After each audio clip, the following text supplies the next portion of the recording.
independent in thought, and punk rock in life. It's the Chad Benson Show. It's not good for the country, but I think President Obama's supposition is that this is an unusual time. We have a president calling for the Justice Department to investigate political opponents. So I think President Obama wanted to go with tradition, like President Bush did, but he felt like for the sake of the country, our Constitution, and our norms of behavior, he was obligated to speak out. Oh, was he? He was obligated to speak out. He was so obligated to speak out. No, you had your time, right? You do everybody else is solid. But you come out, and this is what you're going to get. I'm telling you, he wants to be a star maker, and he loves the campaigning of it all. He's still a young dude. He loves the campaigning of it all. But we live in a world that's so weird. Let me tell you something. Trump's not super likable, right? Like some people like Trump, right? And you got the people out there. To me, I don't care either way. You know, I wasn't look, I'm going to tell you guys this, and I'm straightforward and honest, and I get the hate mail, and I'm okay with that. I want him to be successful. And if he does something good, I cheer it on. If he does something bad, I point it out. Wasn't a huge fan of Trump. I wasn't. I like some of his ideas. I do. I think the stuff that's going on with Trump in a lot of ways is a bunch of crap. I think we can all agree on that if we're honest with ourselves. People liked Obama. You know why Hillary didn't win? The big reason is nobody liked her. She's not likable. She's not likable. She was never likable. She wasn't. Right? She's like the bad grandma in all those movies. Like, here comes a horrible grandma. She wasn't. And this is funny. Listen to Dowd here. This is Matthew Dowd. He's a political analyst. Listen to him talk about this. If you pair off these two, President Trump versus President Obama, the one who is most popular today is President Obama. So if I were a Democratic candidate having President Obama campaign on behalf of me or President Trump campaigning on behalf of a Republican, the dynamics right now favor President Obama. But this is a clash of the titans, and I think we're going to see it unfold in the next 8 weeks. Yeah, I'm sure Obama would love to have campaigned against Trump, right? Obama acts like there was no division on his watch. Obama was likable. Hence the reason why, let me tell you something. You can say all you want about Trump. And I have, and I'll continue to say stuff about Trump that I don't like, and I will tell you the stuff that I do like. For all the, I can just grab them by the whatever, you go and look at some of the actions of now former President Obama, and it was just as much crony BS as anybody else. He was just likable. We like you. That goes a long way. It goes a long way in entertainment. It goes a long way in sports. It goes a long way in life. If you're likable, you get more chances and you get people looking the other way. Trump's not Trump. You either like Trump or hate Trump. There's no in between. I have a lot of friends who are uber right wing, and you're like, yeah, Obama wasn't a bad guy, right? Wasn't a bad dude. He's not a horrible person, right? Wasn't awful. I have friends who on the left like, Bush was a likable guy. This is a funny story. I have a couple of friends who were uber left wing, and they actually met President Trump after he left office. Like, that guy was great. He was fun. He was real. He was sincere. I hate his politics, but he was likable. But we live in a world now where it's a popularity contest more than it is anything else. And it shows. Look, the media gave, if you go back and you actually take a look at some of the stuff that Obama did, whether it's drilling in the Antarctic, shell, or whether it's, going out and using drones, and we went from 2 wars to, kind of like 7 wars and doing all of these things. If you look and see some of this stuff and you're like, oh, whether it's I hate the banking industry. Thanks for the $500,000 checks. I get to come over and talk to you. All of these things. It's all very interesting. But stuff that was ignored by the media because they liked him. Hillary's not likable. She never was. So got to make up some other thing of why she lost. Trump isn't super likable if you're just somebody who's in the alt middle. Right? And I'm talking about a person. I'm not talking about policy. Because for a lot of us out there, we do vote not only pocketbook, but we vote personality. It's one of the reasons I said that, you go and look at somebody like Ted Cruz, who's having issues with Beto in Texas. Here's a guy that should easily, I mean, Texas, dead red as it gets, having troubles. The deadest, reddest guy of all. Why? Because you look at Cruz, and he's kind of swarmy, and he just doesn't seem to be likable. And that's one of the reasons. If you could put Ted Cruz's, a lot of what he believes, into somebody else who was likable, I think they would have blown away the field back in the day. But the reality is it was Ted Cruz, and he always looked like he had a sour face, and it's like, why is Count Chocula always mad at me? I mean, that's the thing that, hello there, it's me, Ted Cruz, hey. He felt unlikable. And we live in a world of popularity. It's more important to be liked than to be respected. And that's the way our politics has become. So you're going to get a lot of this fighting over the coming weeks and months as we head into not only this election, but then into 2020. Because Obama's decided, hey, you know what? Even though other guys gave me a pass, I've decided I'm not going to do it because I feel that I have the right to do this because it's my time. I'm not only was I president then, I need to do this for the country because it's time for me to speak.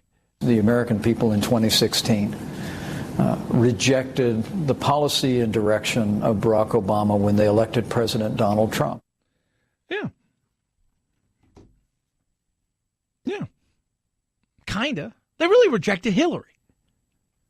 They really rejected Hillary Clinton. Because once again, what wasn't she? Even to the left had a tough time embracing her. She's like trying to hug a porcupine, right? Like, what do I do with that? She was just unlikable. See, Trump was interesting. And for some people, he was likable. And he was lovable because he was the antithesis of what was going on out there. Political correctness, all of this stuff. He was the exact opposite. He was a bull in a china store with two sledgehammers, and he was rolling through, and he was breaking all these things, and he was doing it because a lot of these people felt completely left out in the cold, talked over to politicians. They just talked straight over him.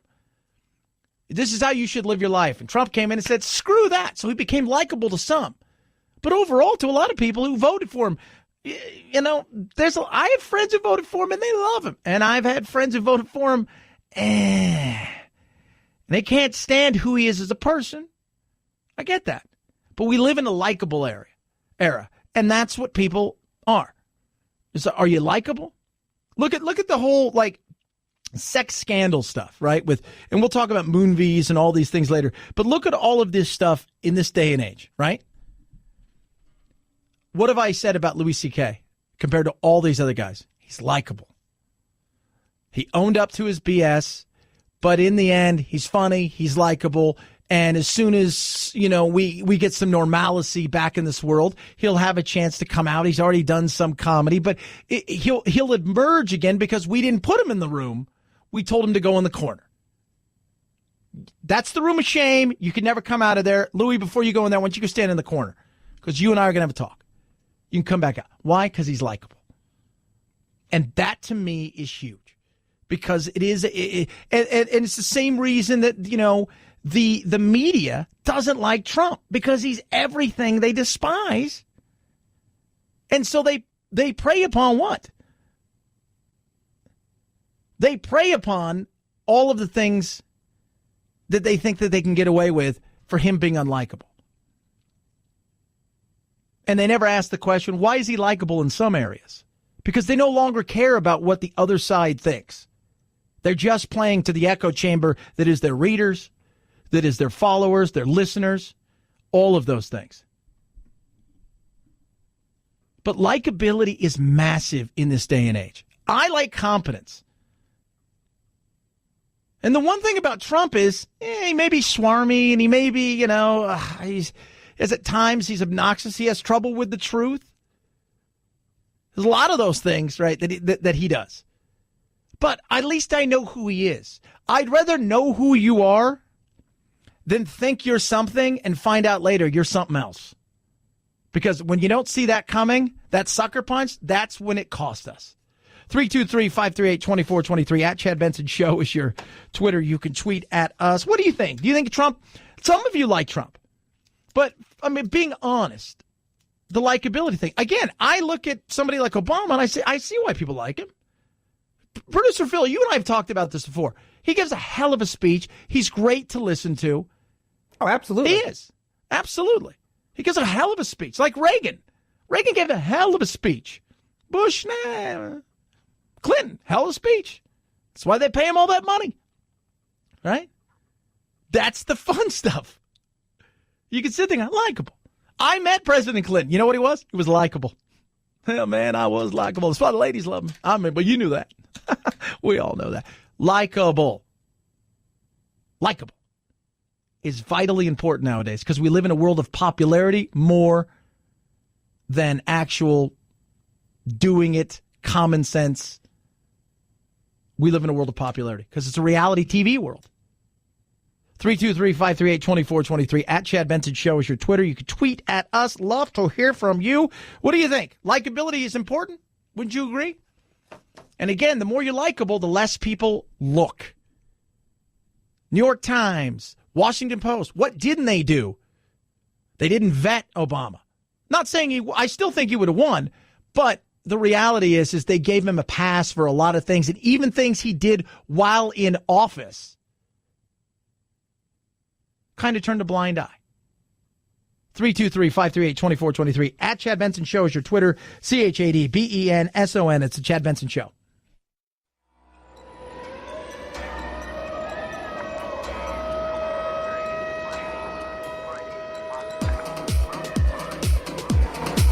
Darn, that climate change. Batten down the hatches.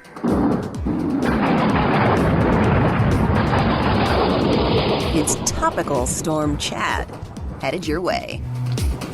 See that? I'm not really like a tropical storm, though.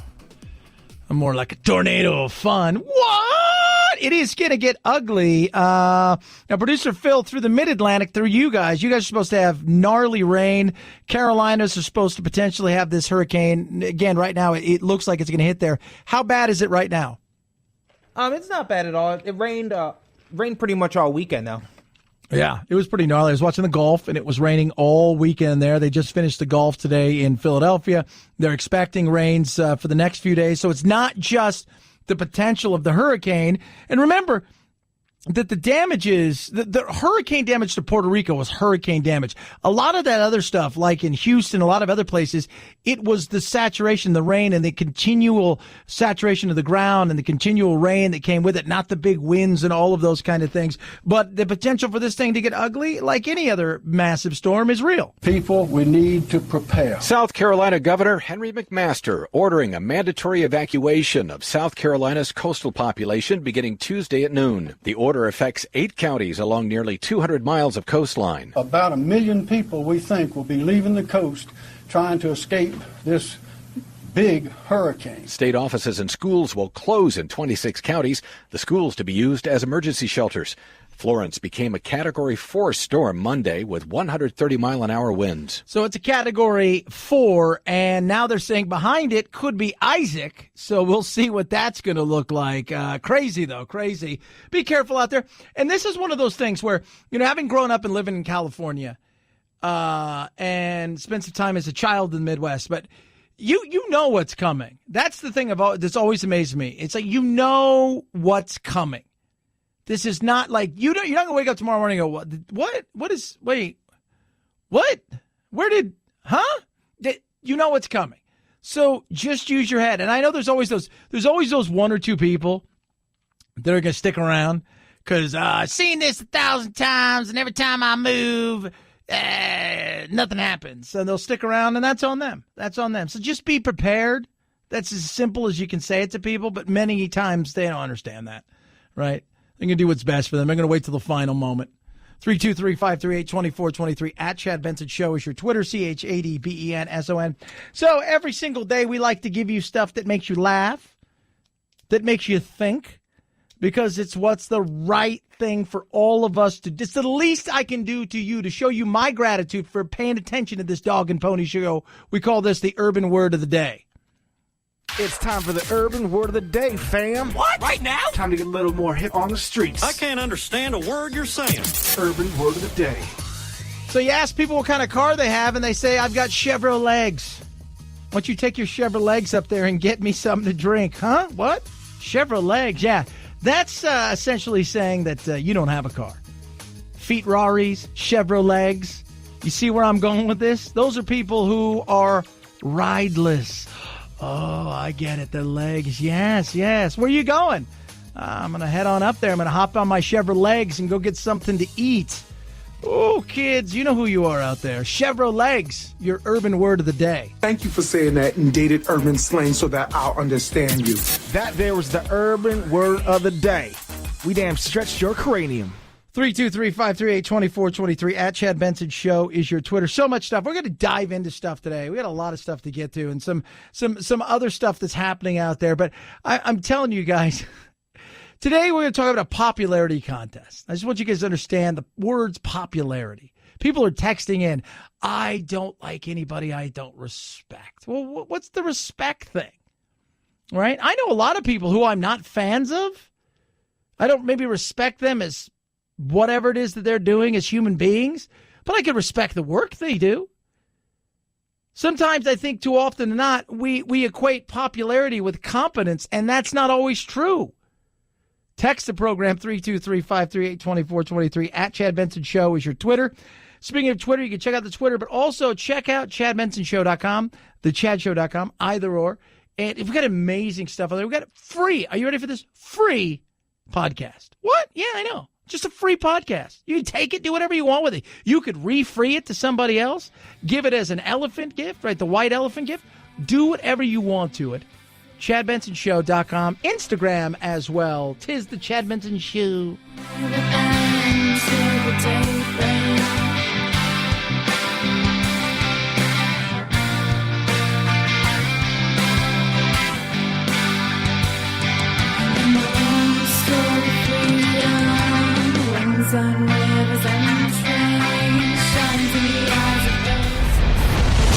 The Chad Benson Show. Shines in the eyes of those who sleep.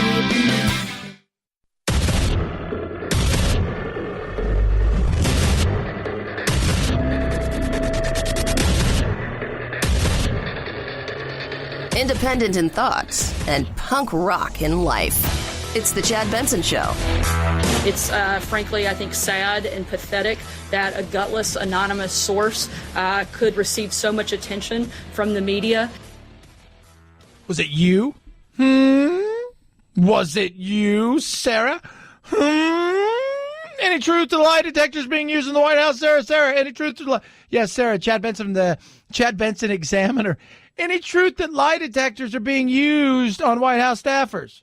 No lie detectors are being used or talked about or looked at as a possibility. Frankly, the White House and the staff here are focused on doing our jobs. Really?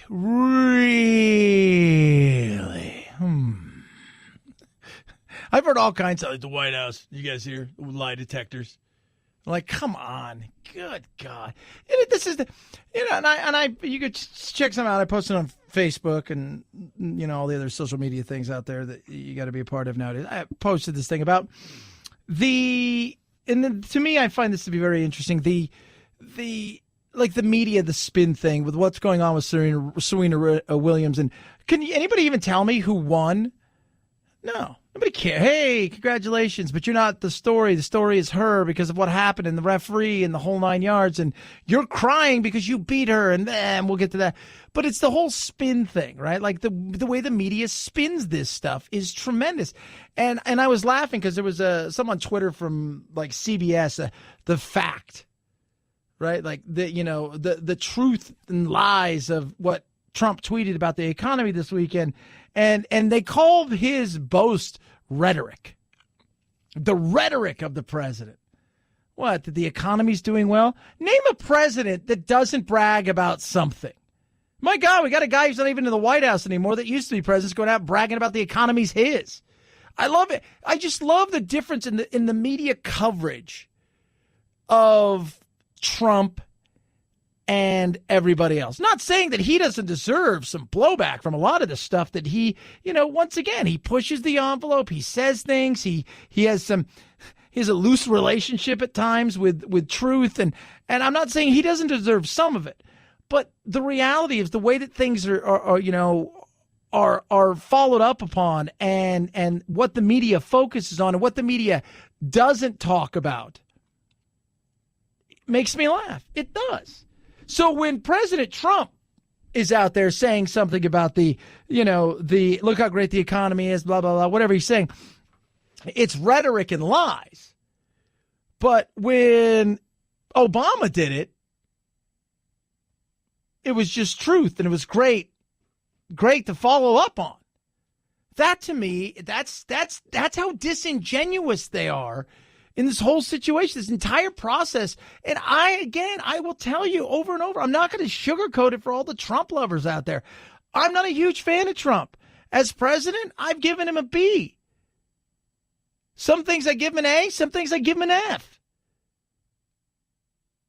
But you want honesty, right? Yeah, of course you do. And I think if you're honest with yourself, you can see where, he's failed at some stuff and he's done some stuff. And a lot of the stuff that he has failed has been the way he's handled a lot of things and where he has made himself a mountain out of a molehill. And he end up being a situation where, quite frankly, it ends up biting him in the ass.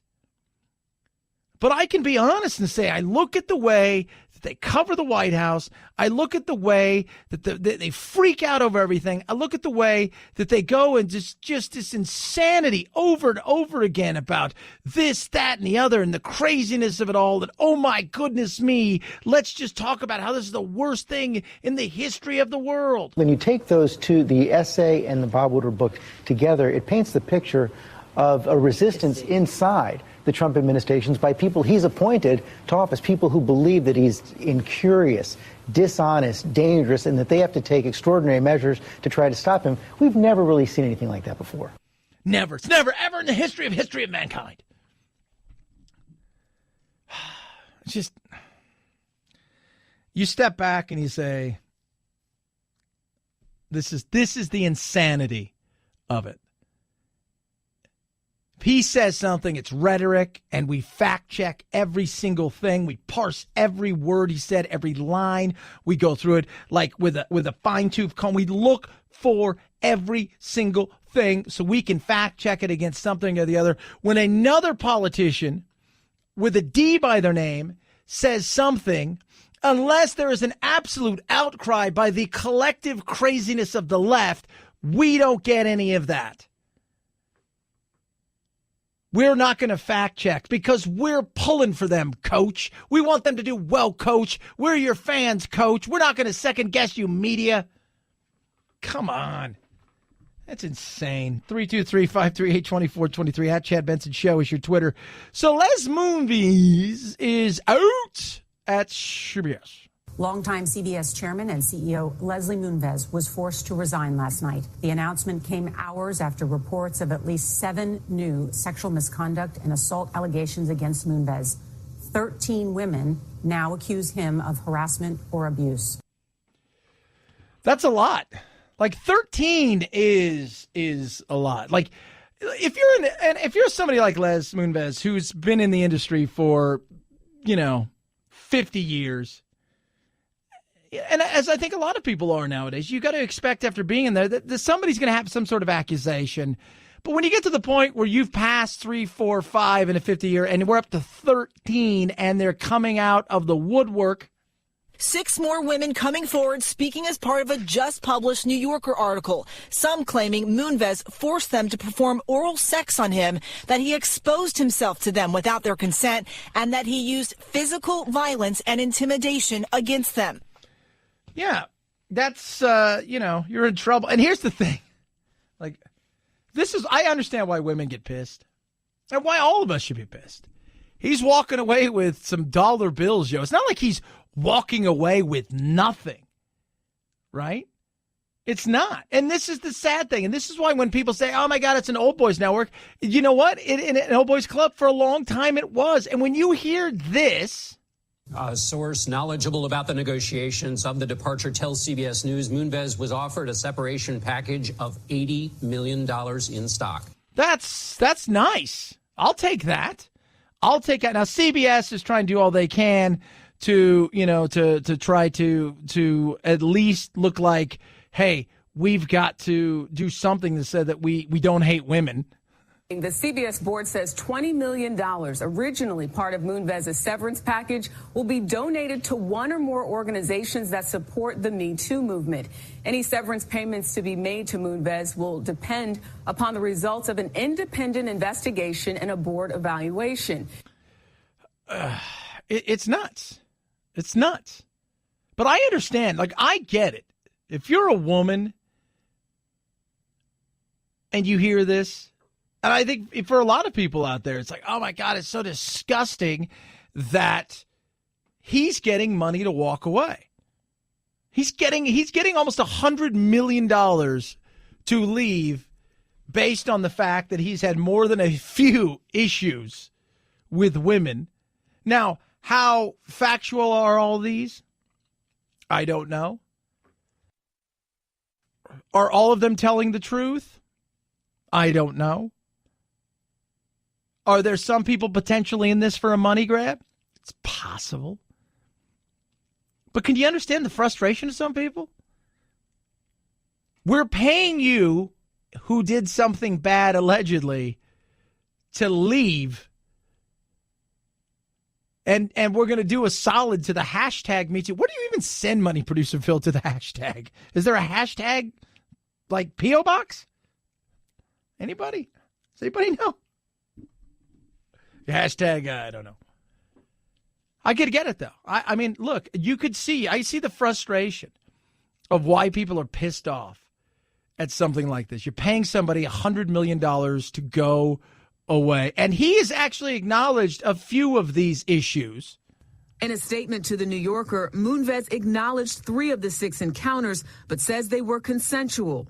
Vanity Fair published its own story online Sunday. The magazine says a physician claimed a VIP patient tried to force himself on her during an appointment 19 years ago. A source told Vanity Fair the patient was Moonves. In a statement to Vanity Fair, Moonves called the allegations untrue, but says, I tried to kiss the doctor. Nothing more happened. Who would even try to do that? Like, I thought we were having a moment. It's like, what? At no time in my life, I thought we were having a moment, Doc. We're not having a moment. But that's that old school. Let me tell you something. There is absolutely an old boys network. Now, that is mostly going away. Everything's far more exposed, and we're catching a lot of these guys. But it was, when I was coming up through this industry, there were a lot of the old boys network. There was. I never got to participate in it because I was a young dude, and, I wasn't trying to get a job in Hollywood.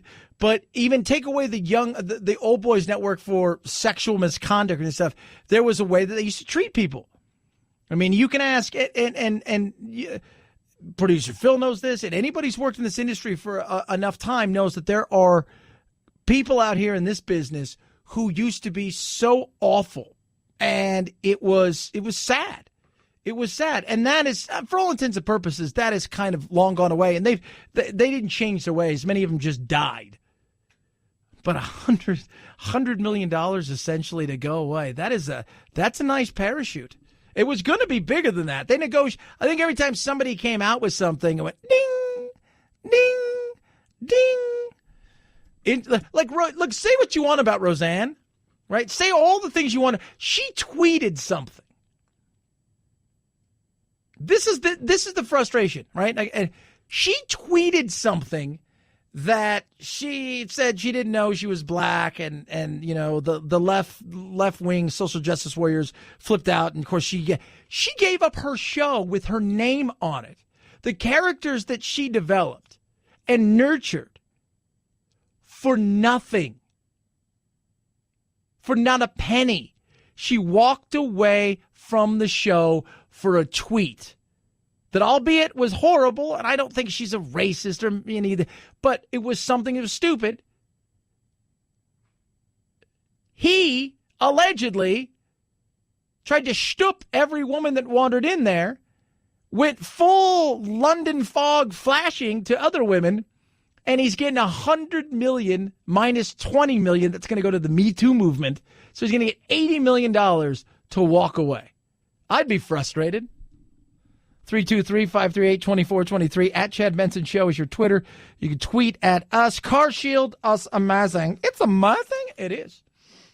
I got a lot of driving to do this weekend. Jack and I got big things. We're going to the Arizona State, San Diego State game. Very excited about that. We are. Going to be a lot of fun. But I'll probably drive 700 miles this weekend. Get a lot of stuff I've got to do. And thank goodness I have Car Shield as a just in case. You never know what can happen in your life, especially when it comes to your automobile. So what do you want to do?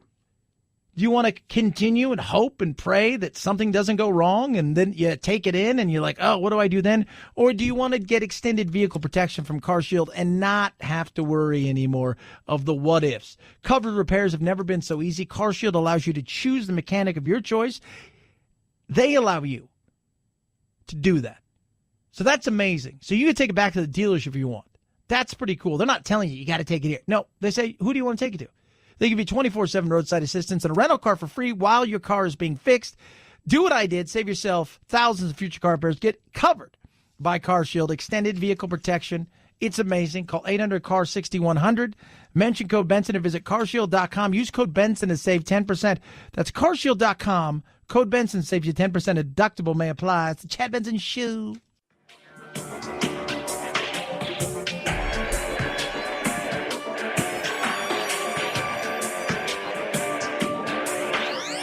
Warning, no snowflake zone. Uninformed opinions are in danger of melting. The Chad Benson Show.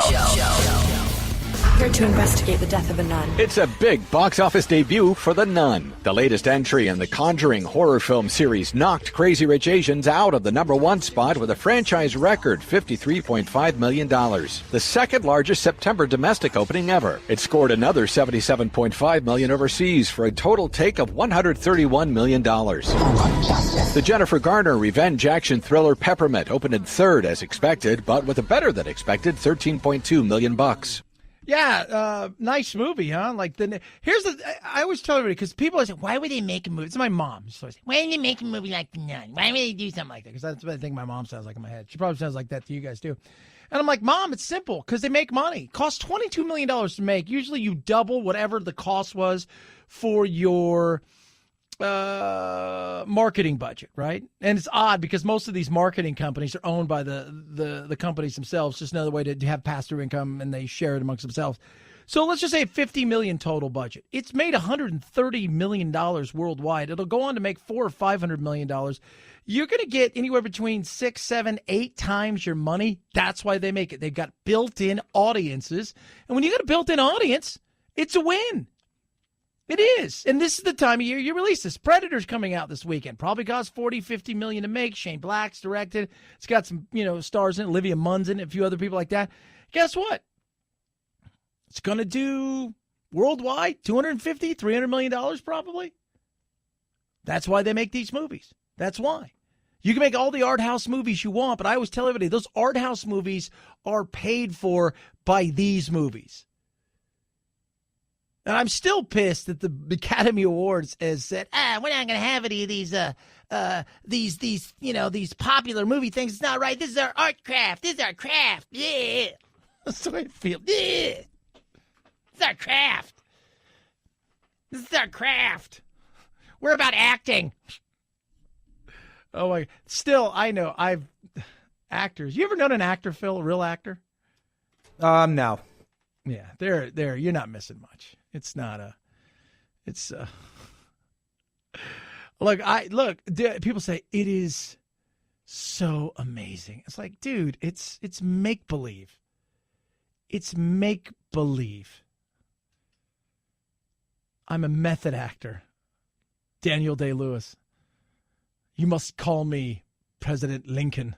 No, I won't. You're not him. You're Daniel Day-Lewis. But it's make-believe. And the fact that they even took that away is ridiculous. Come on, give the people what they want. That's why, like the MTV Music Awards before they got all weird, it used to be that. Like, if you ask me, what's the best award show on television? Nickelodeon. Like, if I look at the Academy Awards, I'm like, not seen, not seen, not seen, not seen, not seen. Nope, never seen, maybe seen. Saw that, maybe saw that, right? Not seen, maybe, don't know, could have, thought about it. You go to Nickelodeon, I'm all seen, loved it, liked it, fun, great, see it again. That's the best award show on TV. No politics, just a bunch of people having fun. Like, hey, look, it's Slime Bee, and I'm making lots of money. Woo, John Cena. 323-538-2423 at Chad Benson Show is your Twitter.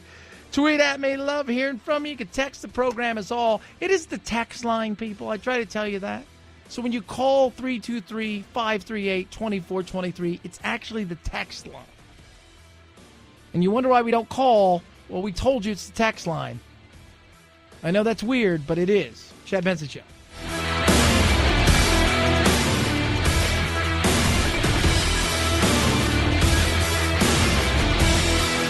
This is the Chad Benson Show.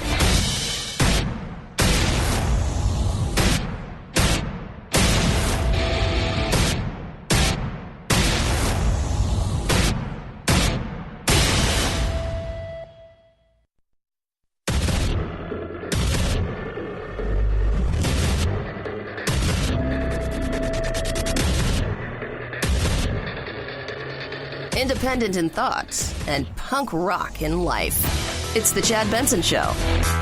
For the first time since leaving the Oval Office, President Obama is now calling out President Trump by name, saying Trump is capitalizing on resentment that Republicans have been fanning for years. Obama was campaigning in California this weekend for Democratic House candidates running in GOP-held congressional districts. Obama's words put Vice President Mike Pence on defense on Fox News Sunday. It's very disappointing to see President Obama break with the tradition of former presidents and become so political. Yeah, that's what he's done. We talked a bit about it on Friday. And look, there's an unwritten rule that you just don't, you've had the job, you get what the job's all about, and you smile and, say, they got a tough job, and you move on. But he can't stop himself. He thinks he's doing it for the betterment of us. Like this, he's saving us from ourselves. And I'm going to tell you guys this right now. We deserve what we have. Good, bad, or indifferent. This is the politicians and the government that we deserve. We live in a world of reality television. And we got a reality TV president. Doesn't mean he's going to fail.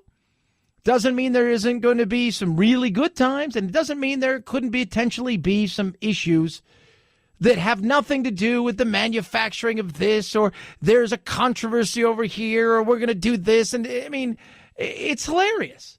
And you look back and everybody's like, when I was watching this CBS thing and I just read this article and they talk about the rhetoric. Every time Trump says something, it's rhetoric, right? Every time he says something, it's rhetoric.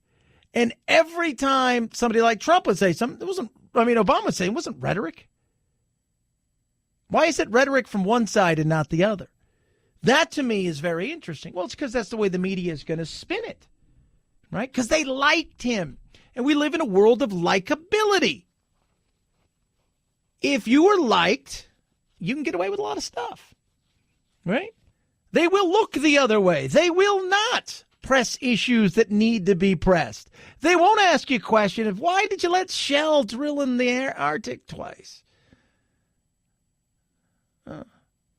Hey, why? You said you're going to get us out of all these wars and all this stuff, and instead of going from, we were in 2, now we're what? Where are we heading into 7? Right? You railed against big banks and all of these kind of things, and yet you're taking big money for meetings and giving rah-rah speeches to them like you're like many other presidents. I don't fault you for any of those things. I look at the media and say, why is it bad for him? And over there, you cheer him on. Well, one of the big things is he's likable. Likable. And don't confuse likability for competence. I don't think he's an incompetent man. No. Don't people run with that. The chat said he's incompetent. No. But when you look at the job, look at the job of President Obama. Look back.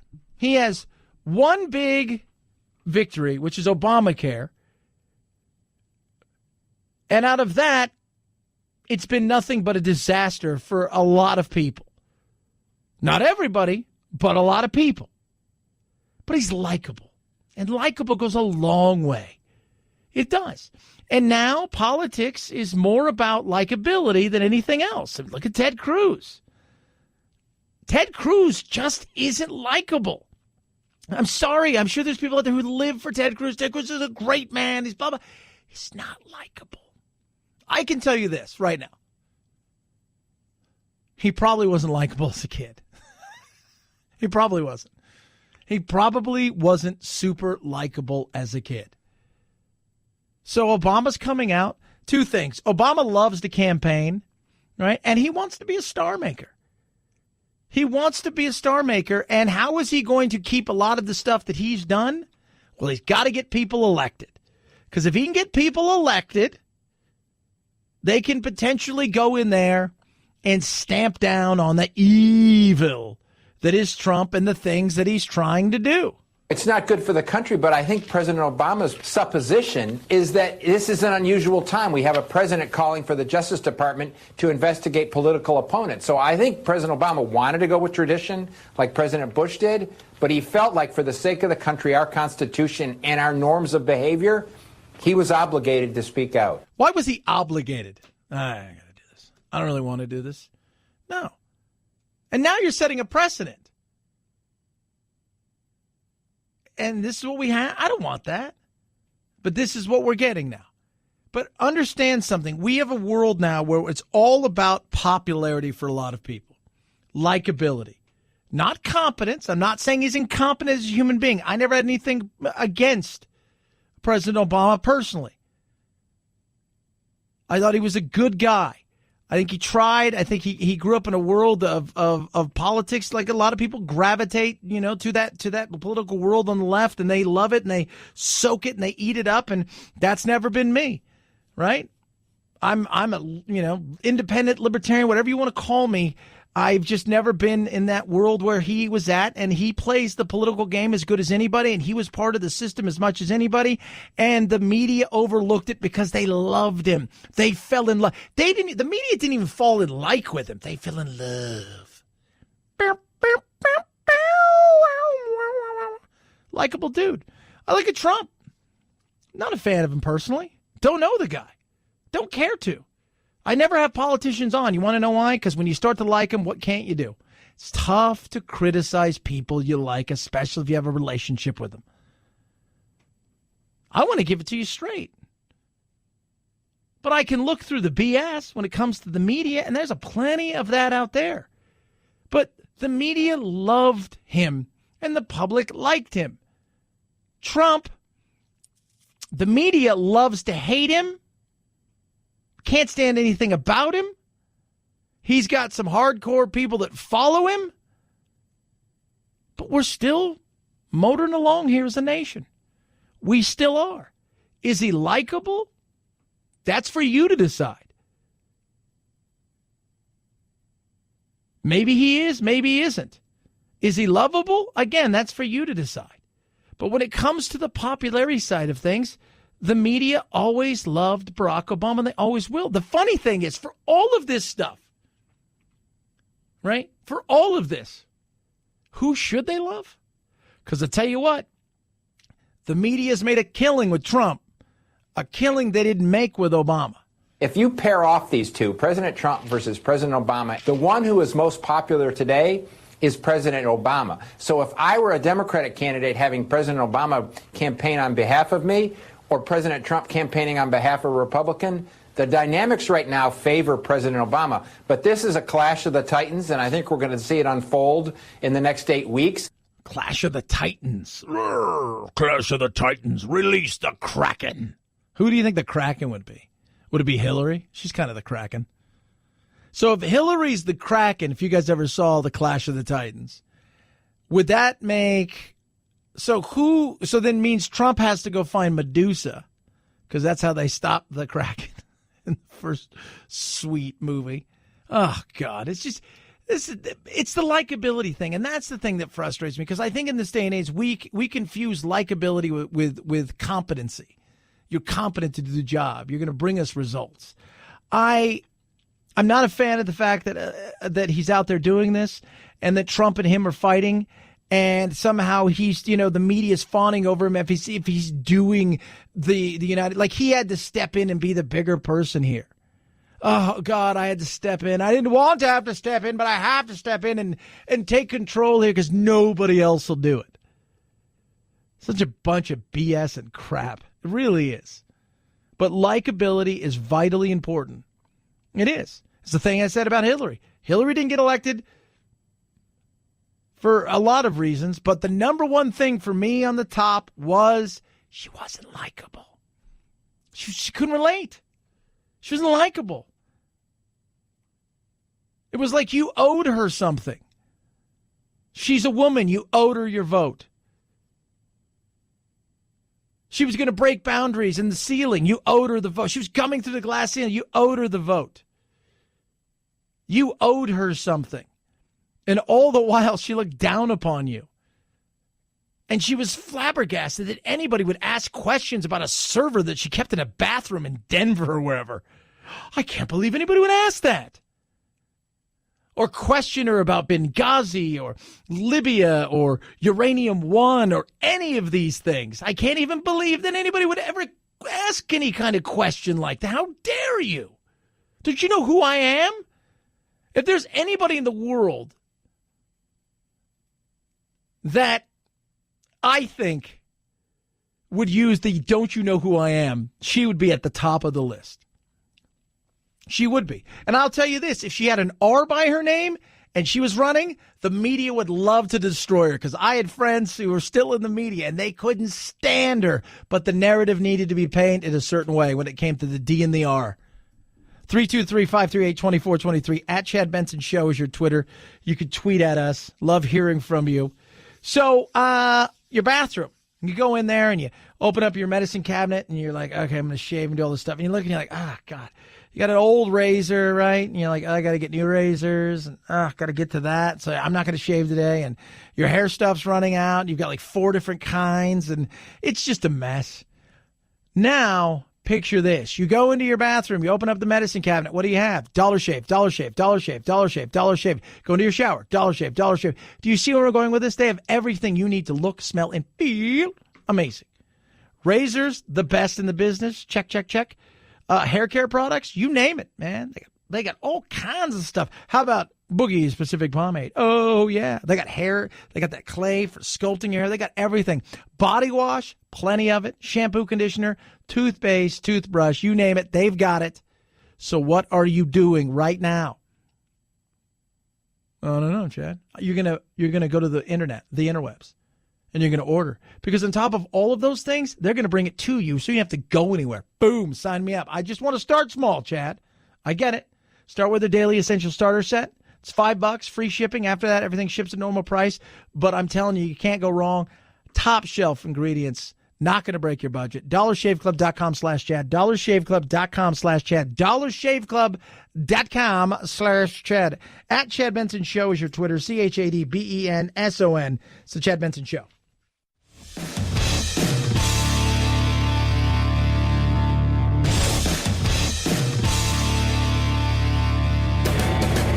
Experiencing separation anxiety? That's dumb. Check out Chad 24/7 at his website, ChadBensonShow.com, and on iTunes, free. The Chad Benson Show. Never feel lonely again. Oh, I'm telling you, I love this. Liberals to Susan Collins. Vote no on Kavanaugh. We're going to give $800,000 to your next challenger. Probably. And then here's the thing. If you're her, right, so you vote no on Kavanaugh. On the other side of it, you're going to get somebody that may come out and say, hey, you better vote yes on Kavanaugh, or we're going to give $100,000 quadrillion billion, $800,001 to your next challenger. And then they're going to go we'll give $800,002. It'll be like The Price is Right. It'll be $1. That's insane. That's what we live in. And remember, so many of these people, they crave the power more than anything else. They like to be liked and wanted and all of that stuff. So what do you do if remember, she's in Maine, right? Like, that's where she's from. So she's got to be kind of liberal, right? Maine's kind of a hippie state. So you got to kind of walk that whole, like, you can be a conservative, but you got to be pro-choice and, marriage equality. I mean, you can't, you're not for open borders or anything like that, but there's a certain way that you walk there.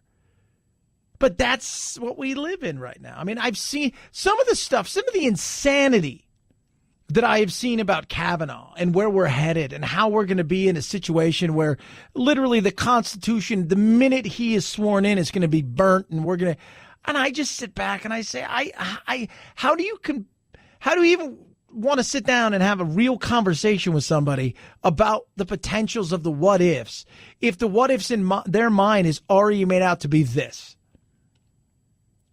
is going to happen, the world's coming to an end, this is going to happen, choice is going to be taken away, we're all all of us who aren't rich white men are going to be in shackles, and you just sit back and you say, yeah, I can't have a conversation with you. I can't.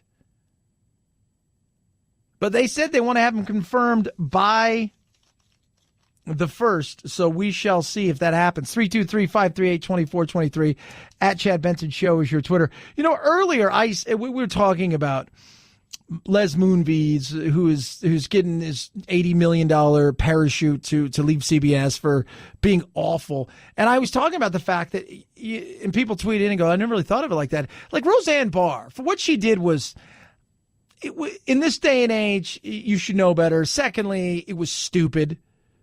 She texted out, she said monkey when somebody was black, and I thought that person was white. I thought she was white. Remember her saying that? For whatever reason, she paid the price for it, and she's given up her show, and she's allowed it to go on. But, she's come out and she's talked about it, and I said, it's funny, Moonves gets $80 million to go away in stock. He's already worth several $100 million, and she's walking away empty-handed out of, she could have fought tooth and nail. Those are her characters. Last night, ABC broadcast 2 teaser trailers for the new Roseanne spinoff. I don't know what they're going to do, but, they've cut me out of the entire process. It was no big deal for them to take my life's work away from me over a tweet that they didn't understand. It was no big deal to them. It was so horrifying. It felt like, God, they're going to lynch me. They're lynching me.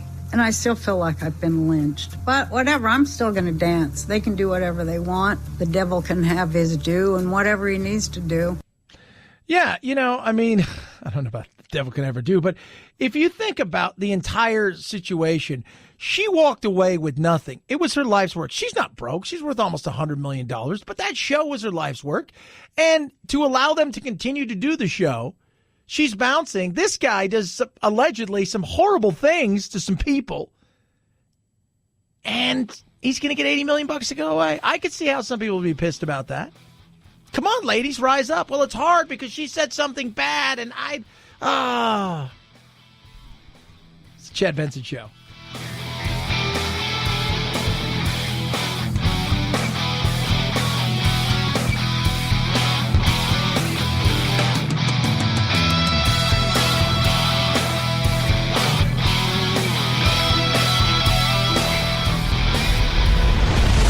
The Chad Benson Show.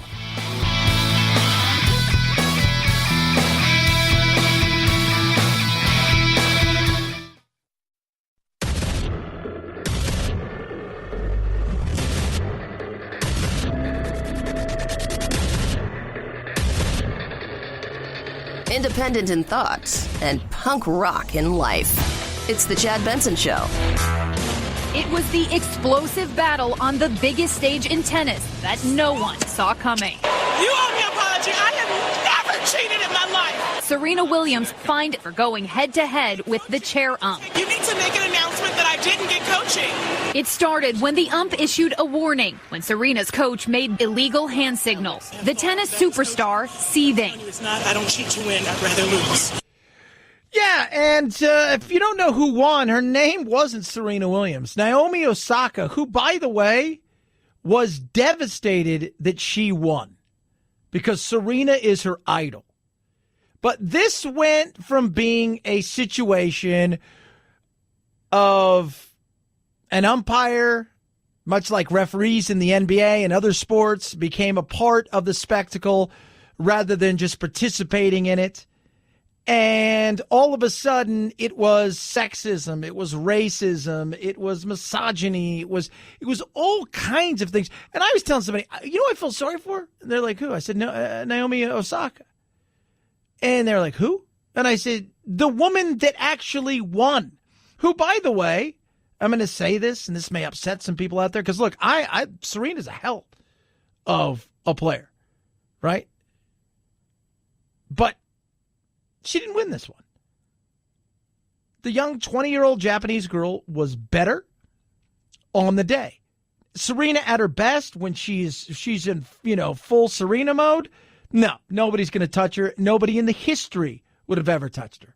But the game lost its way, and then the narrative has been for the coming hours has been what?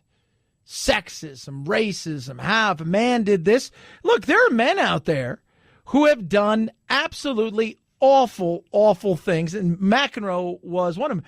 But compared to other sports, they've done very little. McEnroe, you cannot be serious, and all of these kind of things. Trust me, man, if you've been on a field, the things that players have said to referees and it's been absolutely awful. Tennis is one of those sports. It's kind of like golf, right? There's a gentlemanness and a gentlewomaness, if you will, a very high society kind of thing. And, very rarely do you see guys throw fits. Remember when Tiger first came out and he would swing his club and slam it down? People like, oh, wow, this is not what we do here. Tennis is kind of the same way. But men have been horrible. John McEnroe, Jimmy Connors absolutely were fiery in the way that they played. A lot of times it was towards themselves, but the umpires, especially with McEnroe, they paid the price for it. They did. But this is one of those things where, you know what? I mean, look, first and foremost, one of the big things she was warned for is her coach, because all of them have coaches, was using hand signals. She says, I did not do that. I did not do that. We don't have any code, and I know you don't know that, and I understand why you may have thought that was coaching, but I'm telling you it's not. I don't cheat to win. I'd rather lose. So she said, no, it wasn't coaching. Well, her coach came out and said, I was coaching her. I don't know if she saw me, but I was coaching her. Well, okay. Well, there's that. They all do it, by the way. It's another one of those they all do it thing. But when you look at the media and the way that this is received, it was men do these kind of things and they get away with these kind of things, and that's not fair. And this is racism, this is misogyny, this is all of these things, and it's just wrong. And that's not right. This is not fair. This has happened to me too many times. This is not fair. This is not fair. But to give me a point to lose a game for what we're saying, that is not fair. You know how many other men do things that are, there's a lot of men out here that have said a lot of things because there are men that doesn't happen. Yeah, so, it's just not fair. It's not fair. Men. And I just sat back and I thought, I was like, I was watching a bit of it and I just like, goodness me. And then, of course, the narrative started to come out. And one of the things I pointed out, the pay gap in tennis is smaller than in any of the other sports, but particularly when it comes to the majors, like Wimbledon, the French, Australian Open, and the U.S. Open, it's the equality's there. It's all there. And I said in a video I just posted a while ago is, can I ask a question? Is it equal pay for equal money? And somebody fired back, of course it is, man. And I said, well, hold on a second. Men play 5 sets. Women play 3. So think about that. But was she right? Was it not fair? But see, then it became something bigger. Make no mistake about it, this will happen again because women showing emotion in the workplace, not just on the tennis court, but in any workplace is frowned upon, particularly if you're a woman of color. So Serena Williams has always had to be conscious of the fact that she can't be overly emotional on the court. She can't come across as an angry black woman. So she's had to have her emotions policed. Did you hear that, producer Phil? She can't come across as an angry black woman. Come on. I mean, can we get to the point where we live in a world of reality? Let me tell you something. Serena and Venus Williams and their dad, for those of you guys who don't know the story, they're from Compton. So of all place to produce arguably the greatest female athlete of all time and the greatest tennis player and arguably top 5 other greatest tennis players of all time to come from Compton, California. It's pretty amazing. Okay? You can show emotion. I don't think anybody sits back and says you can't show emotion. You absolutely can show emotion. But stop turning into a black and white thing. And sometimes in life, as we all know, emotion is bad. In sports in particular, because, and you see it with guys, man, 2 years ago, Odell Beckham Jr. comes off and he kicks something and the net falls and hits his hand, people break. You see it all. Sometimes you got to control your emotions. Now you start using your head. Are you crying? Are you crying? There's no crying. There's no crying in baseball. Chad, you're a jerk. But the race thing, we don't need the race thing. She's the best tennis player of all time. We don't need the race. Stop giving her some sort of crutch. Stop making her a victim. She's not a victim. She struggled. It was on a night when this woman had every answer to her question and then some. The point wasn't going to change the outcome. She struggled. Not that she can't show emotion. And this is the issue I have when it comes to it's the feminism side of things. It's the feminism side. You don't understand. You don't understand. She's fighting for women. She even talked about it.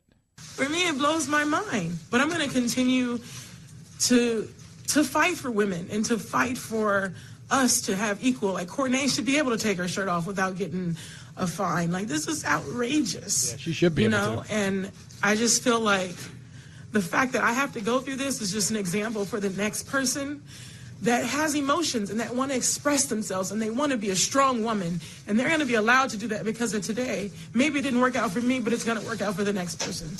Yeah. Okay. Well, Courtney should be allowed to. If you guys can see that at the beginning of the tournament, a woman, because it was so hot in New York and it was so nasty and humidity that there was somebody switched out a shirt and they shouldn't have done it, and then they penalized her and said, well, man could have done it, which is true. And I'm saying men don't get away with this stuff. And I also think you have to look who's the umpire. It's like any game. Every man that's watched this who follows the NBA or woman, you guys know that there's refs that you're like, oh, that guy is just he's a tool. Right? You can't trust him for anything. And he always wants to be a part of the spectacle, be a part of something. Some people think they're above it at the referee. And some of them think, hey, these 20,000 people came here to see me just as much as they see you. But to turn it into a black thing it's enough of this crap. Enough of this. And here's my issue with it, when it comes to a lot of feminism things. My mom and I had one talk about it a while ago. Because she was big into the feminism thing, and my dad was, I love my dad, but he was a mess. And so my mom did a lot. She raised us and did all these things. And one of the things she said, as we sat down and we talked about this one day, about the whole movement itself, is it went from a movement where we were trying to be equal to where we decided we wanted to be better, and we wanted to be, it moved past to we want equality, let's all do this together, to it pitted at us versus them. And I was like, I could see that.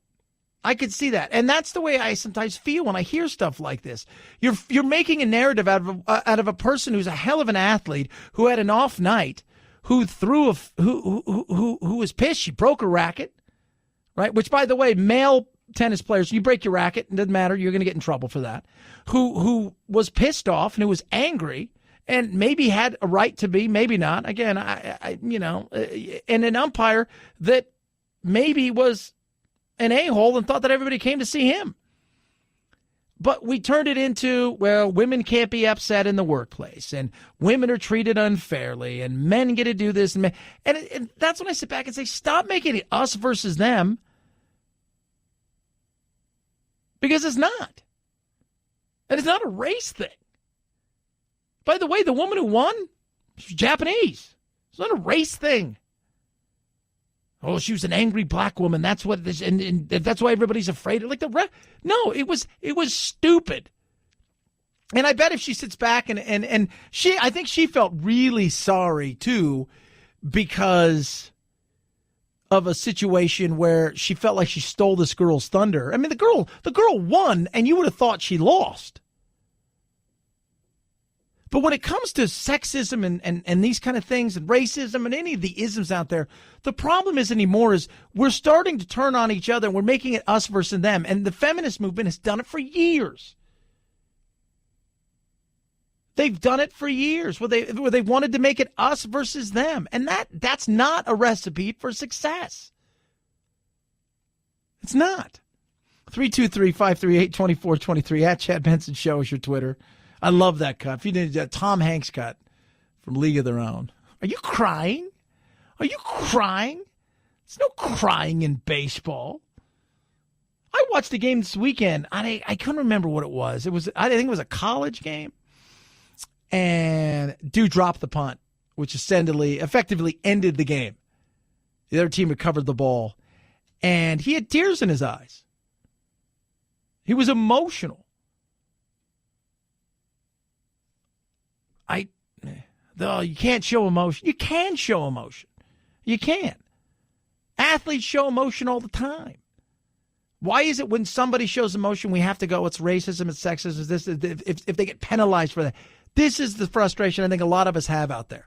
323-538-2423 at Chad Benson Show is your Twitter. You can tweet at us. Oh, lordy, lordy, lordy, lordy, lordy. Is that a candle? Or is that something else?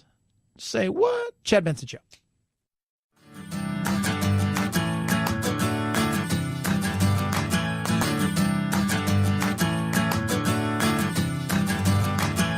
Running with scissors sounds great compared to this. Say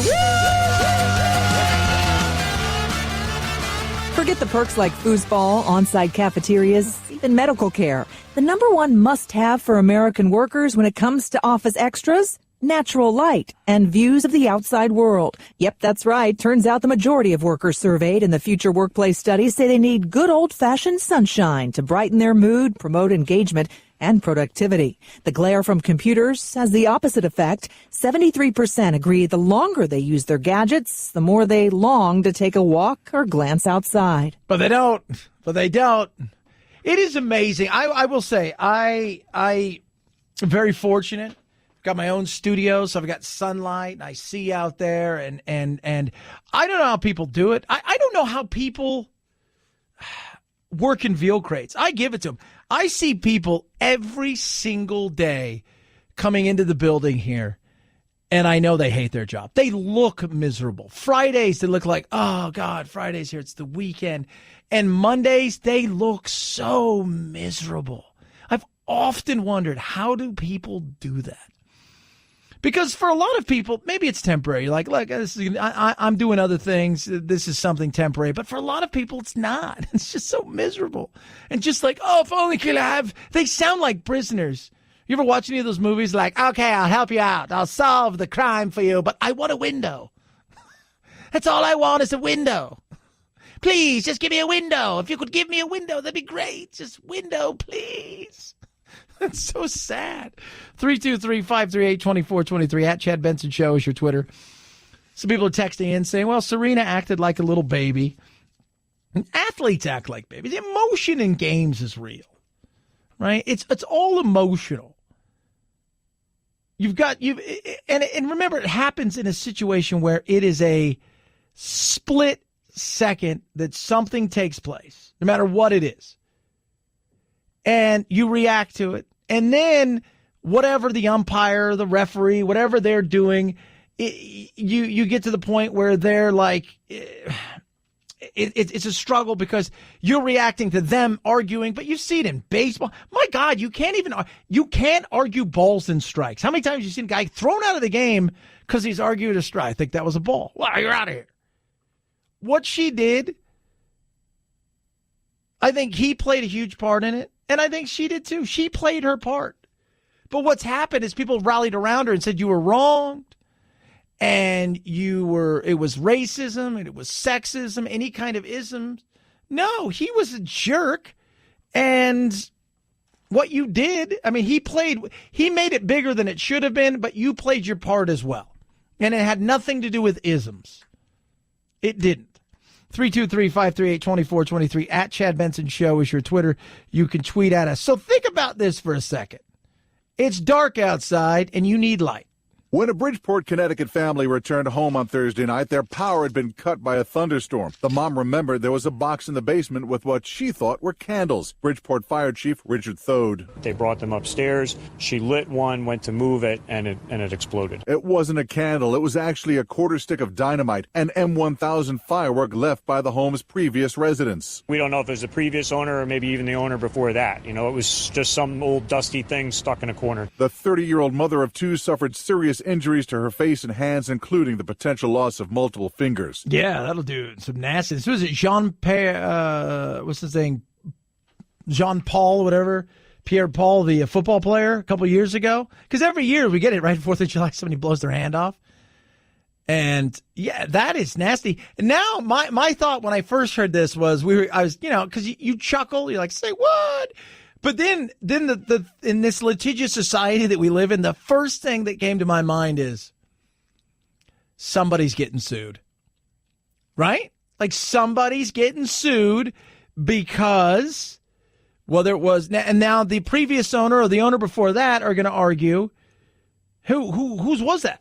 Why did you even have half a stick of dynamite, a quarter stick of dynamite, which is also very odd. You know, was Wile E. Coyote live there? Who lived there? Sad but true. So next time you go to light a candle, this is why it's just better living in today's world. We have electricity. 323-538-2423 at Chad Benson Show is your Twitter. You can tweet at us. Love hearing from you. Check out thechadshow.com. All the stuff you need to know about what's going on in the Chad Show is right there at your little fingertips. It's the Chad Benson Show.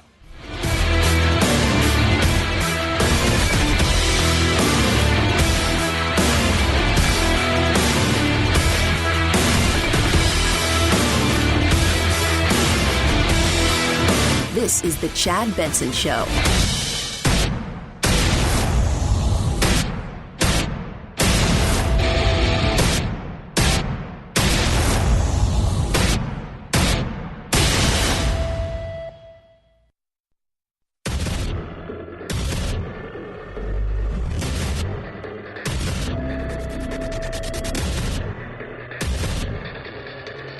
Independent in thoughts and punk rock in life. It's the Chad Benson Show. It's not good for the country, but I think President Obama's supposition is that this is an unusual time. We have a president calling for the Justice Department to investigate political opponents. So I think President Obama wanted to go with tradition like President Bush did, but he felt like for the sake of the country, our Constitution, and our norms of behavior, he was obligated to speak out. Oh, was he? He was obligated to speak out. He was so obligated to speak out. No, you had your time, right? You do everybody else a solid. But you come out, and this is what you're going to get. I'm telling you, he wants to be a star maker, and he loves the campaigning of it all. He's still a young dude. He loves the campaigning of it all. But we live in a world that's so weird. Let me tell you something. Trump's not super likable, right? Like some people like Trump, right? And you got the people out there. To me, I don't care either way. You know, I wasn't look, I'm going to tell you guys this, and I'm straightforward and honest, and I get the hate mail, and I'm okay with that. I want him to be successful. And if he does something good, I cheer it on. If he does something bad, I point it out. Wasn't a huge fan of Trump. I wasn't. I like some of his ideas. I do. I think the stuff that's going on with Trump in a lot of ways is a bunch of crap. I think we can all agree on that if we're honest with ourselves. People liked Obama. You know why Hillary didn't win? The big reason is nobody liked her. She's not likable. She's not likable. She was never likable. She wasn't. Right? She's like the bad grandma on all those movies. Like, here comes a horrible grandma. She wasn't. And this is funny. Listen to Dowd here. This is Matthew Dowd. He's a political analyst. Listen to him talk about this.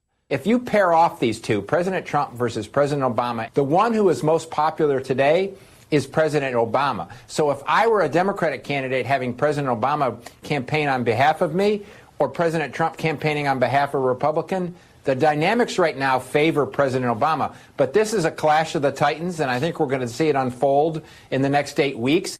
Yeah, I'm sure Obama would love to have campaigned against Trump, right? Obama acts like there was no division on his watch. Obama was likable. Hence the reason why, let me tell you something. You can say all you want about Trump. And I have, and I'll continue to say stuff about Trump that I don't like, and I will tell you the stuff that I do like. For all the, I can just grab them by the whatever, you go and look at some of the actions of now former President Obama, and it was just as much crony BS as anybody else. He was just likable. We like you. That goes a long way. It goes a long way in entertainment. It goes a long way in sports. It goes a long way in life. If you're likable, you get more chances and you get people looking the other way. Trump's not Trump. You either like Trump or hate Trump. There's no in between. I have a lot of friends who are uber right wing, and you're like, yeah, Obama wasn't a bad guy, right? Wasn't a bad dude. He's not a horrible person, right? Wasn't awful. I have friends who on the left are like, Bush was a likable guy. This is a funny story. I have a couple of friends who were uber left wing, and they actually met President Trump after he left office. Like, that guy was great. He was fun. He was real. He was sincere. I hate his politics, but he was likable. But we live in a world now where it's a popularity contest more than it is anything else. And it shows. Look, the media gave, if you go back and you actually take a look at some of the stuff that Obama did, whether it's drilling in the Antarctic, shell, or whether it's, going out and using drones, and we went from 2 wars to, kind of like 7 wars and doing all of these things. If you look and see some of the stuff and you're like, whether it's I hate the banking industry. Thanks for the $500,000 checks. I get to come over and talk to you. All of these things. It's all very interesting. But stuff that was ignored by the media because they liked him. Hillary's not likable. She never was. So got to make up some other thing of why she lost. Trump isn't super likable if you're just somebody who's in the alt middle. Right? And I'm talking about a person. I'm not talking about policy. Because for a lot of us out there, we do vote not only pocketbook, but we vote personality. It's one of the reasons I said that, you go and look at somebody like Ted Cruz, who's having issues with Beto in Texas. Here's a guy that should easily, Texas, dead red as it gets, having troubles. The reddest guy of all. Why? Because you look at Cruz, and he's kind of swarmy, and he just doesn't seem to be likable. And that's one of the reasons. If you could put Ted Cruz's, a lot of what he believes, into somebody else who was likable, I think they would have blown away the field back in the day. But the reality is it was Ted Cruz, and he always looked like he had a sour face, and it's like, why is Count Chocula always mad at me? That's the thing that, hello there, it's me, Ted Cruz. Hey, he felt unlikable. And we live in a world of popularity. It's more important to be liked than to be respected. And that's the way our politics has become. So you're going to get a lot of this fighting over the coming weeks and months as we head into not only this election, but then into 2020. Because Obama's decided, hey, you know what? Even though other guys gave me a pass, I've decided I'm not going to do it because I feel that I have the right to do this because it's my time. I'm not only was I president then, I need to do this for the country because it's time for me to speak. The American people in 2016 rejected the policy and direction of Barack Obama when they elected President Donald Trump. Yeah. Yeah. Kinda. They really rejected Hillary. They really rejected Hillary Clinton. Because once again, what wasn't she? Even to the left had a tough time embracing her. She's like trying to hug a porcupine, right? Like, what do I do with that? She was just unlikable. See, Trump was interesting. And for some people, he was likable. And he was lovable because he was the antithesis of what was going on out there. Political correctness, all of this stuff. He was the exact opposite. He was a bull in a china store with 2 sledgehammers, and he was rolling through, and he was breaking all these things, and he was doing it because a lot of these people felt completely left out in the cold, talked over to politicians. They just talked straight over him. This is how you should live your life. And Trump came in and said, screw that. So he became likable to some. But overall, to a lot of people who voted for him, I have friends who voted for him and they love him. And I've had friends who voted for him and they can't stand who he is as a person. I get that. But we live in a likable era. And that's what people are. So are you likable? Look at the whole sex scandal stuff, right? And we'll talk about Moonves and all these things later. But look at all of this stuff in this day and age, right? What have I said about Louis C.K. compared to all these other guys? He's likable. He owned up to his BS, but in the end, he's funny, he's likable, and as soon as, we get some normalcy back in this world, he'll have a chance to come out. He's already done some comedy, but he'll emerge again because we didn't put him in the room. We told him to go in the corner. That's the room of shame. You can never come out of there. Louis, before you go in there, I want you to stand in the corner because you and I are going to have a talk. You can come back out. Why? Because he's likable. And that to me is huge because it is, and it's the same reason that, the media doesn't like Trump because he's everything they despise. And so they prey upon what? They prey upon all of the things that they think that they can get away with for him being unlikable. And they never ask the question, why is he likable in some areas? Because they no longer care about what the other side thinks. They're just playing to the echo chamber that is their readers, that is their followers, their listeners, all of those things. But likability is massive in this day and age. I like competence. And the one thing about Trump is he may be swarmy and he may be, as at times he's obnoxious. He has trouble with the truth. There's a lot of those things, right, that he does. But at least I know who he is. I'd rather know who you are than think you're something and find out later you're something else. Because when you don't see that coming, that sucker punch, that's when it cost us. 323-538-2423 at Chad Benson Show is your Twitter. You can tweet at us. What do you think? Do you think Trump, some of you like Trump. But, being honest, the likability thing. Again, I look at somebody like Obama and I say, I see why people like him.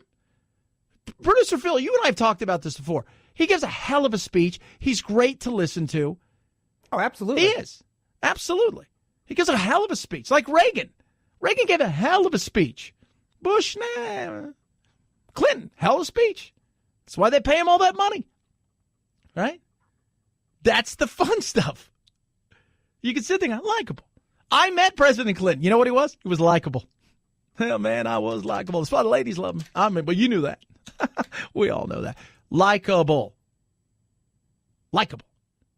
is vitally important nowadays because we live in a world of popularity more than actual doing it, common sense. We live in a world of popularity because it's a reality TV world.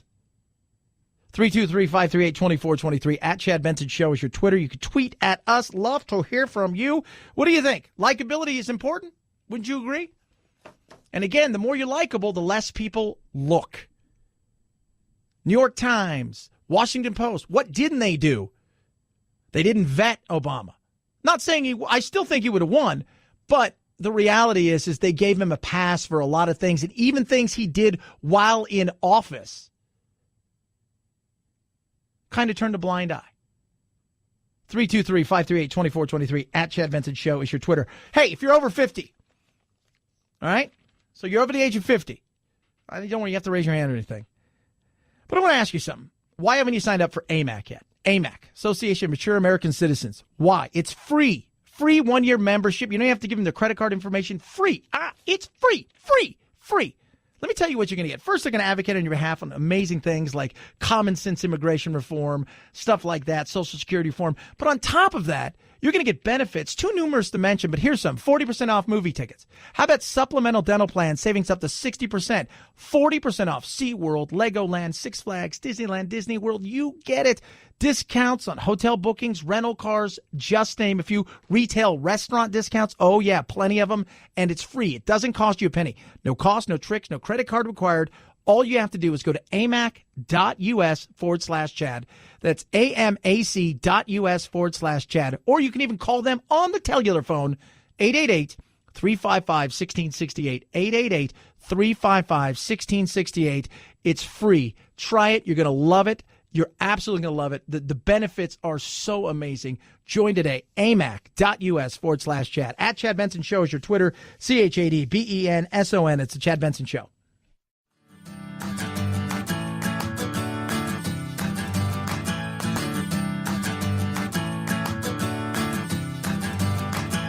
Running with scissors sounds great compared to this. Say woo!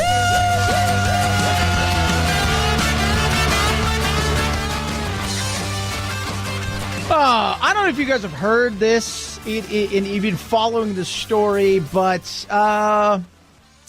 it is interesting. So you've got a person who is a police officer in Texas who essentially kills somebody in the wrong apartment.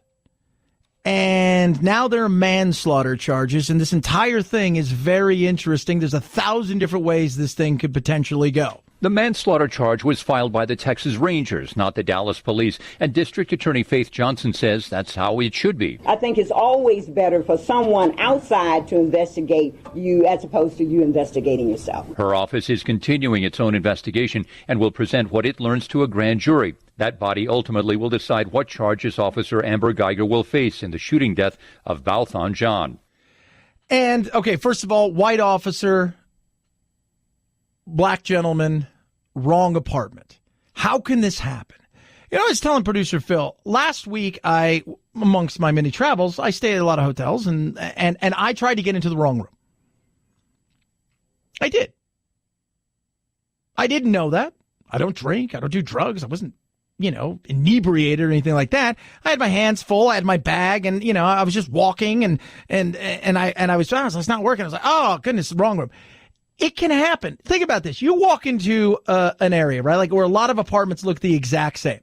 So you walk into an area and all the doors look the same and your hands are full or whatever and it's late. Maybe you've worked a long day and the door to what you think is your apartment is open. You would think something. Now, they're going to break this thing down, and they're going to look at it from every different angle. People are already starting to try, like Phil tells me last night. What was it, Phil, that what did the news say about a black guy, and what was it? Oh, yeah, at the end of the story about the Dallas officer, and it's, of course, the officer was white, and the person she shot was black. Yeah, has nothing to do with anything. But it is an interesting story. But how can this happen? Could it have been just a mistake? It's possible. Could there be more to the story? Meaning, did they have a relationship? Is that also too possible? Well, I guess that could be possible. Could she just be some rogue element police officer? Again, she could have had a big beef with this guy and took the opportunity. We don't know. We always jump to conclusions, but once again, the narrative has to be white officer kills a black man. This wasn't a traffic stop. This wasn't anything like this. But we love to jump to these kind of conclusions about, well, I already know what this is about.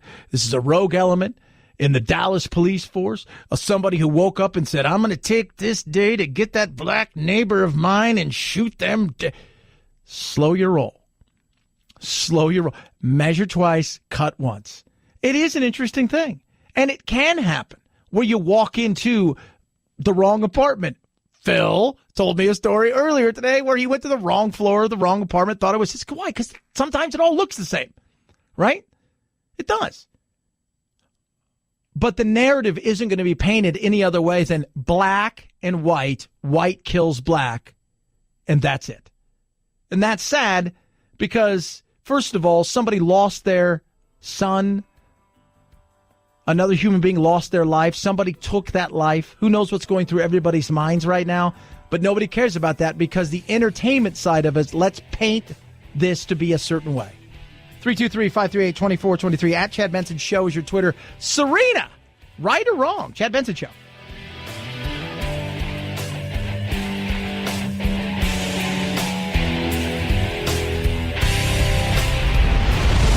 The Chad Benson Show.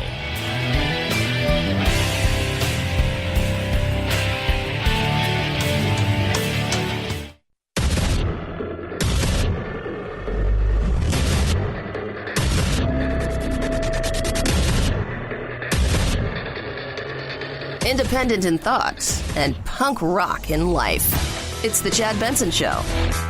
It was the explosive battle on the biggest stage in tennis that no one saw coming. You owe me an apology. I have never cheated in my life. Serena Williams fined for going head-to-head with the chair ump. You need to make an announcement that I didn't get coaching. It started when the ump issued a warning when Serena's coach made illegal hand signals. The tennis superstar seething. It's not, I don't cheat to win. I'd rather lose.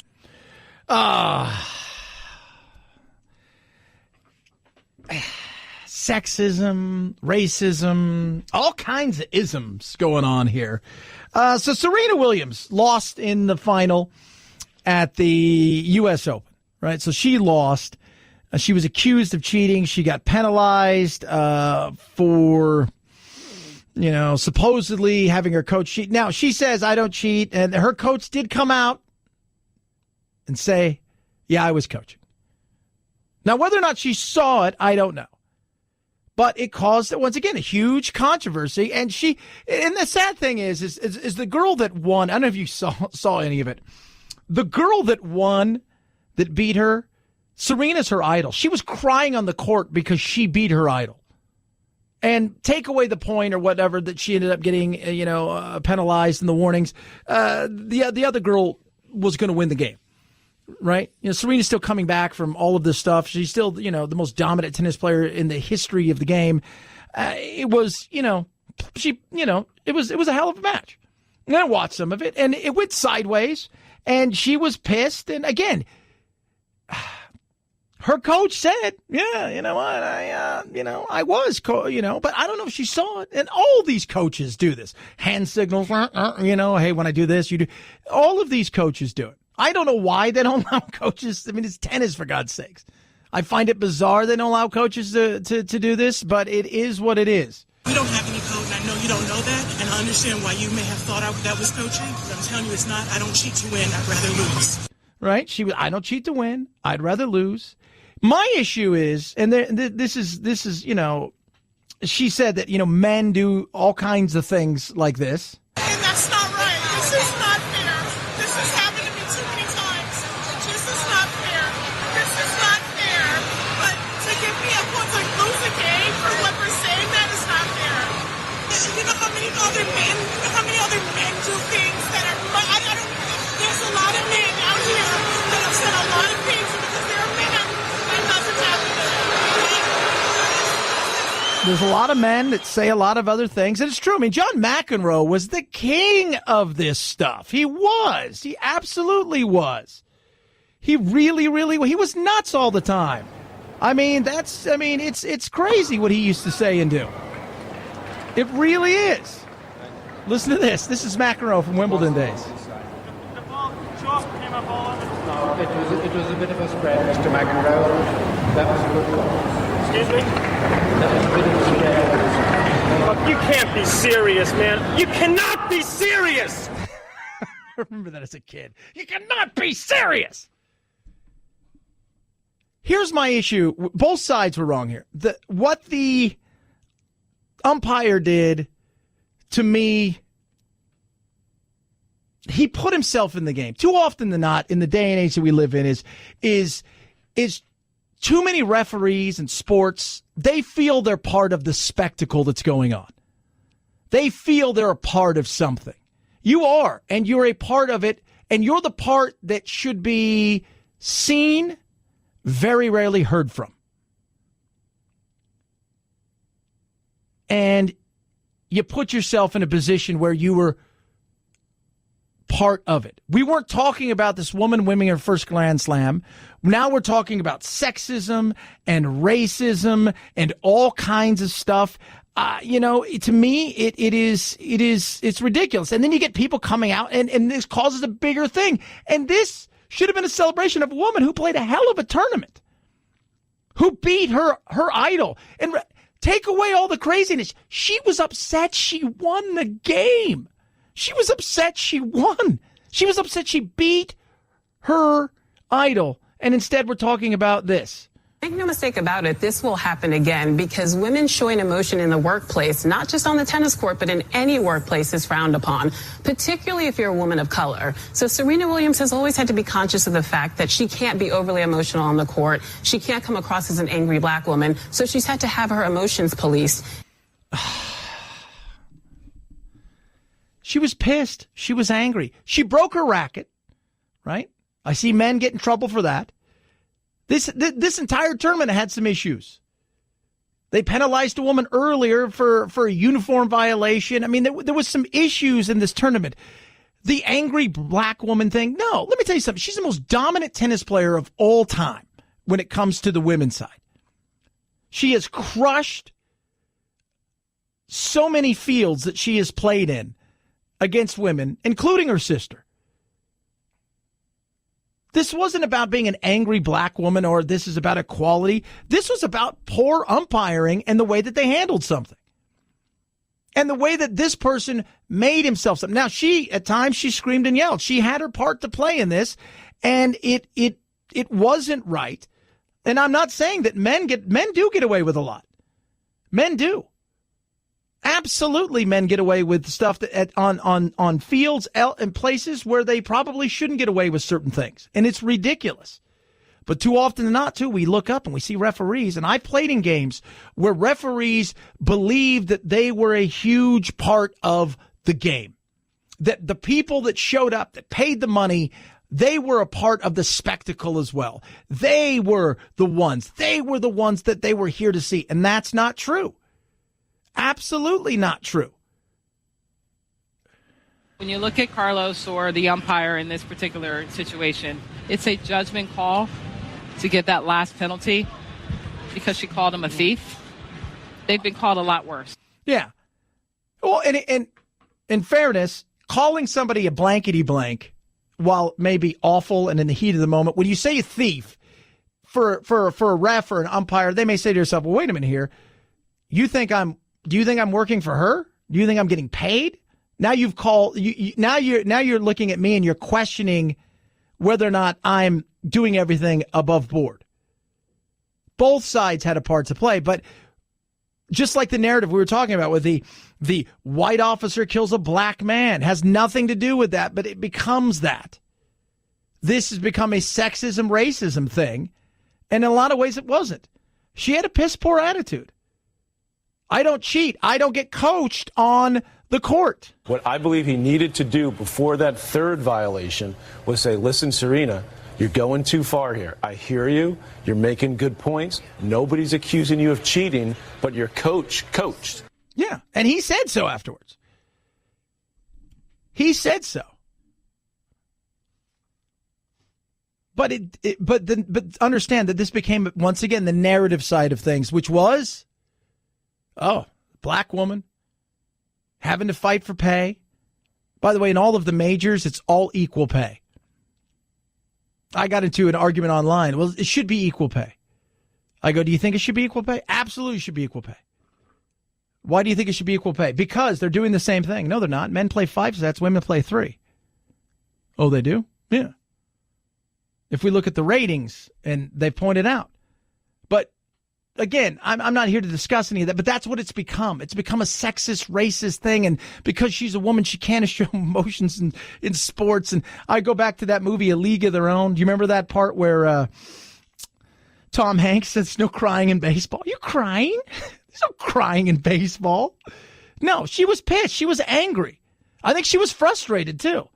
I think she was looking at somebody and she was giving as good as she got. And I think a year or two ago that this match would have been the exact opposite. And I think the frustration came in because, much like I see when I watch golf with Tiger Woods, Tiger, it used to be they had to Tiger-proof the courses. Guys, couldn't keep up with Tiger. Hit it so far. Now, guess what? It's the exact opposite. Guys hit the ball 340 yards now, further than Tiger does. You can see some frustration out there. But this became a perfect narrative to say sexism in the workplace, racism in the workplace, can't do this, can't do that. No, I think what we had is somebody put himself into a situation where he thought all 20,000 people in that arena were there to watch him as much as to watch them, which happens too often than not. And secondly, you had somebody who was pissed. Emotions run hot, men and women. I've been on the field. Stuff's got hot. You say things you don't mean. It's ridiculous, but because you can paint the narrative, you can make it a bigger story. 323-538-2423 at Chad Benson Show is your Twitter. You can tweet at us. A lot of people texting in, because I said earlier, and I continue to say this, when it comes to President Trump and President Barack Obama, the former president of the United States of America, and even Hillary Clinton, Ted Cruz, is likability is such a massive thing in this day and age that we live in, especially in the day and age of uber political correctness, right? Where do you say the right thing? Do you check the boxes? Are you the statesman or stateswoman that you're supposed to be? Do you do all of those things? And you look at President Obama, former President Obama, and you look at him and you say, well, statesman, he checks all the boxes of being kind and polite and all of those kind of things. We've got the wry smile and all this stuff. And you look at President Trump and you say, he's angry, he's all of these things, and he's not likable and this stuff. And I sit there and I say, the problem is we have now put likability as the most important thing for a lot of stuff. And it's a popularity contest, and it's not supposed to be a popularity. It's supposed to be a competent contest, not a popularity contest. And that's what it's become. And it's frustrating. It is. And the more that we're going to hear about Barack Obama, and they talk about the fact that how popular he is and all of these things, let me tell you something about all presidents. Once presidents, and it'll be the same way with Trump. Trump may say, in a year, I'm done, I'm out of here. And he leaves office. And you look back and people go, oh, it's crazy. It was a wild time. But he did do this. Because we have a different way that we romanticize a lot of stuff once they're no longer part of the, what's going on. Did it with Bush. People did it with Reagan. They did it with the other Bush. They did it with Clinton. And it's going to be the same thing here. But for Trump and Obama right now, it's a popularity contest. And Obama looks and says, well, most of the people think I'm an adult and they like me more. Doesn't mean you rocked it, and that doesn't mean that they paid all attention because of your personality to a lot of the stuff you did, that if they stood back and went, oh, yeah, I didn't think about that. 323-538-2423 at Chad Benson Show is your Twitter. 50% off MyPillow. Man, I slept like a rock. Oh, good. I went to sleep on Saturday. I did a lot of golfing this weekend. It was kind of warm outside. So I golfed a lot, and I was exhausted. I was asleep at like 10 o'clock. And I slept till like 8 the next day. I was like, whoa, it was incredible. MyPillow. I tell people ask me, does it really work? It does. I haven't changed anything else. I don't have anything else. I don't have anything. I've got MyPillow. I used to have a bunch of pillows. Now I have MyPillow. And this is what they're doing right now. 50% off, 2 premium pillows, 2 go-anywhere pillows. It's incredible. You get 4 pillows at 50% off, and you're going to love it. Sleep is so important to your diet, to perfect example is you go to work the next day and you're dragging. Guess what? That's not good for anybody. especially yourself. Weight loss, blood pressure, your heart, all of these things, the more you sleep, the better you sleep, the better it is for you. So get your MyPillow today. Call 800-983-4975. That's 800-983-4975 or go to MyPillow.com. When you do, use promo code Benson, 800-983-4975 or MyPillow.com, promo code Benson. At Chad Benson Show is your Twitter, ChadBenson. It's the Chad Benson Show.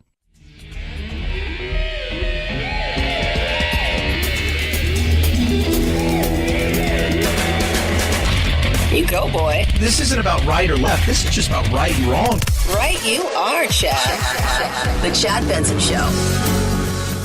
When a Bridgeport, Connecticut family returned home on Thursday night, their power had been cut by a thunderstorm. The mom remembered there was a box in the basement with what she thought were candles. Bridgeport Fire Chief Richard Thode. They brought them upstairs. She lit one, went to move it, and it exploded. It wasn't a candle. It was actually a quarter stick of dynamite, an M1000 firework left by the home's previous residents. We don't know if it was the previous owner or maybe even the owner before that. You know, it was just some old dusty thing stuck in a corner. The 30-year-old mother of two suffered serious injuries to her face and hands, including the potential loss of multiple fingers. Look, it's not funny, but I know some of you giggling because you're awful. And the whole thing, I step back and I say,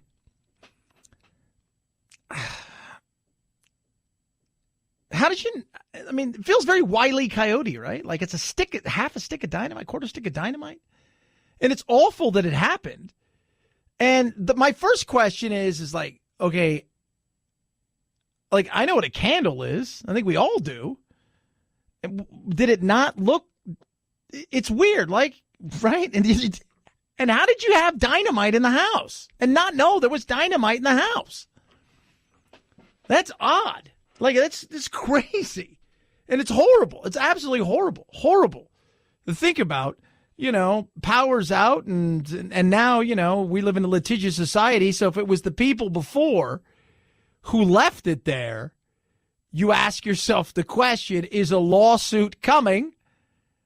I'm sure there will be one, but it's a horrible situation. But if it's not theirs, then it was your husband's or you. Was it, you know, when I was a kid, hey, Phil, I'm sure when you were a kid, you had like M80s and stuff like that, right? Oh, heck yeah.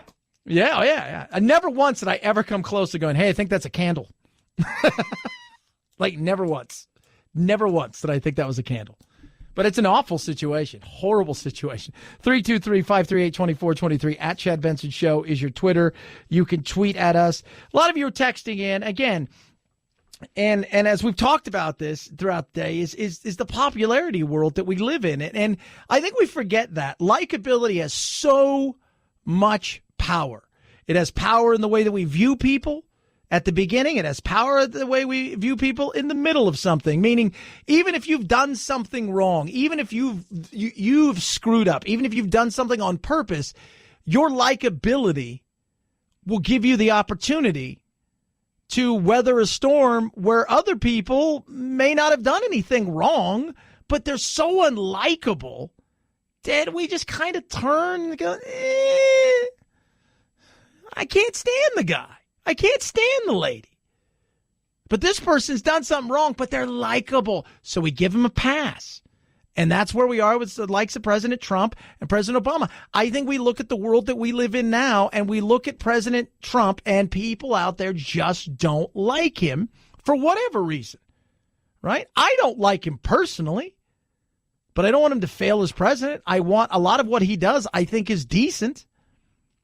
But that likability side of things is so vitally important. And there's been a lot of people out there that really weren't good at their jobs, but because he or she was likable, we kind of give them a pass on their failures. It shouldn't be a popularity contest. It shouldn't be. But that's what politics and in so many ways, so many other things have become nowadays. Popularity trumps anything else. All right, your useless fact of the day. How many of you out there go, man, it's bedtime, but I'm going to get a thing of water right before bed? A lot of you. There's a reason for that. Your brain is so complex and amazing that it actually signals thirst. So you drink water because you know you're going to go to sleep, and it wants to make sure you avoid dehydration. What? At Chad Benson Show is your Twitter, ChadBenson. Got through a Monday. Have a good one. Night, Jack.